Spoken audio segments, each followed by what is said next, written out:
a cikin goman ƙarshe mafi girman daraja su ne daren 21. yanzu yau azumi na nawa muke yi? na 20. to idan dare to wannan daren sunan shi daren 21. to irin wannan daren da daren jibi da daren gata waccan, wato duk da aka yi azumi 20, to idan aka wuni ana wannan azumi rana ta faɗi to ya zama 21. duk da aka yi azumi 22 idan rana ta faɗi to daren ya zama daren 23. duk da aka yi azumi 24 to in daren yayi sunan daren 25. hakan aka yi 26 to daren sunan shi daren 27. in aka yi 28 to daren sunan shi daren 29. to wannan dare raki sun fi kowaɗanne dare raki daraja kuma a cikin wannan goma din. to a cikin waɗannan dare raki su kuma sai Allah madaukakin sarki ya sako wani dare ya bar mana shi a matsayin abin lalube, shi yake kira daren lailatul qadri.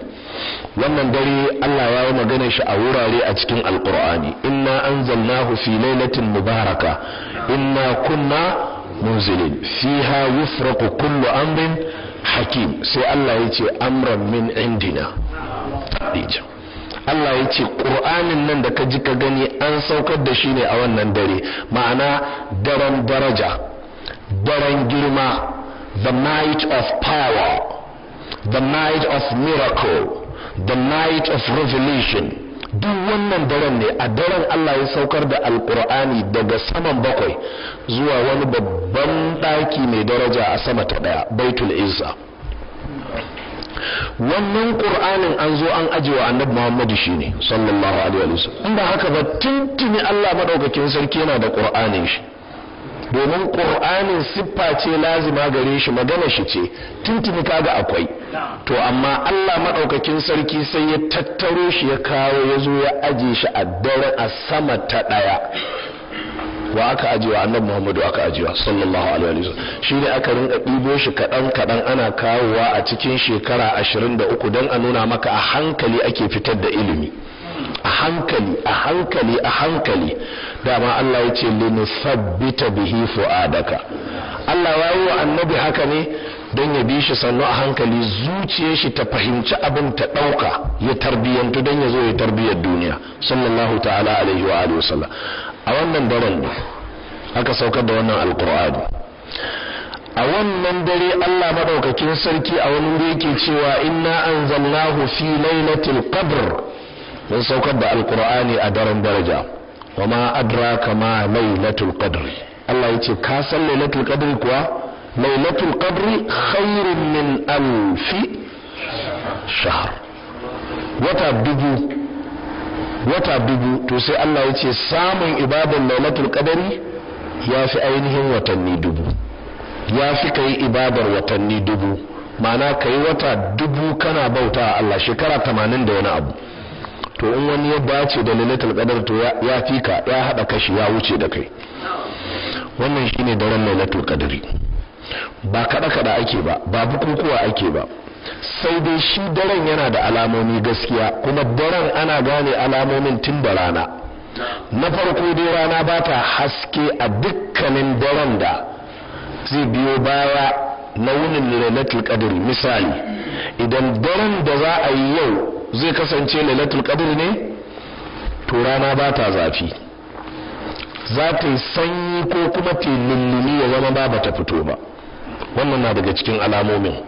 sannan idan daren yayi za a samu hudu'i, shine silence, za a ji tsit, karnuka ba sa haushi, ba hayaniya, za ka ji kamar an yi wani abu ne, gari yayi shiru, gari yayi lumana. me yasa? tanazzalul mala'ikatu, mala'iku ne ke saukowa su cika duniya a wannan lokaci. warruh, sai Allah ya ce har da mala'ika Jibril. dama Allah ya ce a bisa harshen mala'iku, wa ma natanazzalu illa bi amri rabbika. annabi sallallahu alaihi wa sallam ya tambayi mala'ika Jibril, yaya al'amarin saukowarku, waɗanne irin lokuta? yanzu bayan na bar duniya baka ci gaba da sauka? kafin in zo yaya al'amari yake? sai ce wa ma natanazzalu illa bi amri rabbika. ai mu dama saukan mu ba muna yin ta ne da muka tsara, sai yadda ubangijinka ya so. saboda haka a wannan dare Allah yana zuba wa daren albarka, mala'iku gaba ɗaya sai su zubo ƙasa su sako. Wannan sakowa za ta zama albarka ce ga al'umma baki ɗaya. don haka sai zama ne salamun hiya hatta matla'il fajr. mala'iku ne za su yi ta muku sallama. Allah zai saukar da salama, zai saukar da aminci, zai saukar da albarka, kamar yadda kaji a can ya ce inna anzalnahu fi lailatin mubaraka. daren yana da albarka, kaji daya. na biyu, daren yana da salama. na uku, wannan dare Allah madaukakin sarki a cikin shi yake tsara duk wasu al'amura nashi. Allah yana da ikon ya tsara a kowane dare, Allah yana da ikon ya yadda ya so, amma sai yake tsara komai game da za a haifi wane, za a halicci wane, za a yi wane zai arziki, wance za ta auri wane zai rasu. A cikin wannan dare Allah yake. saboda haka as-sayyida Aisha Allah ya kara mata yarda a cikin hadisin Bukhari da Muslim tace idan goban karshe tayi Annabi sallallahu alaihi wa alihi sallama sai ya daura zanin shi fam, mai take ishara sai daina saduwa da iyalan shi, sai ya koma sai ya kafa ainihin rumfa a cikin masallaci, sai ya shiga itikafi.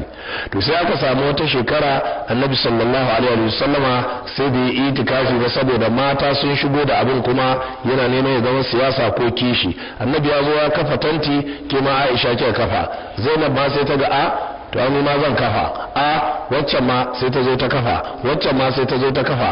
manzo Allah ya shigo ya ce ma hadhihi al-akhbiya, waɗannan tantuna nan turur aka ce duk matanka ne. amma ai ba haka suke yi ba. yau na ta aka ce ai wancan da ta shigo ta ga wancan ta kafa sai ta ce cabdi janni ma sai nayi, wancan ma sai manzo Allah ya ce to ni na fasa, kuma kowace sai ta zo ta janya nata. ko kun fahimta jama'a? to wannan dai dare gaskiya saboda Allah kar ka sake ayi ba kai. mafi karancin sallar wutri da za ka yi ta raka'a ɗaya, idan har ba za ka iya komi ba to ko da wutri ɗaya kai. to wace hanya za ka bi ka dace da wannan dare? shine ko da kana da kasala a lokutan baya da suka wuce, yan kwanaki baya 19 da suka wuce, to daga dai yau dai kar wannan kasalar ta same ka. ka samu ka miƙe ko da ba kai sallah ashan ba, ka yi shafa'i da wutri. amma in kai sallah ashan dan uwa, in har ta kasance daren lailatul qadr ce, ka same ta. saboda ai sallah ashan da daddare ake, ba sai kai tsakar dare ba. in kana da iko masu tahajjud za su fito ka je ka yi, amma in baka da iko ko wannan ashan da ake ango ku kai, in baka da iko je ka dakin ka kai shafa'i da wutri.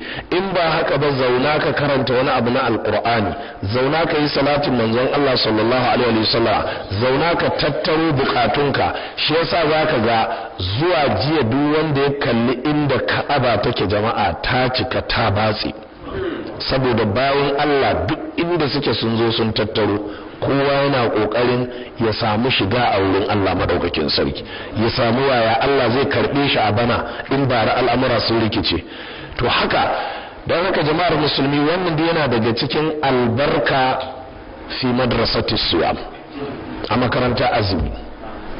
a makarantar zakka akwai nata irin albarka, amma babu daren lailatul qadr a makarantar zakka. a cikin makarantar sallah babu faculty na lailatul qadr. haka a cikin makarantar tauhidi. don ka gane cewa Allah madaukakin sarki waɗannan ibadoji da ya hada mana su, kalmar shahada, sallah, azumi, zakka, haji, kowace tana da tata albarkar. kar ka sake baka taro can ba, saboda dai ranar lahira ka samu dai Allah madaukakin sarki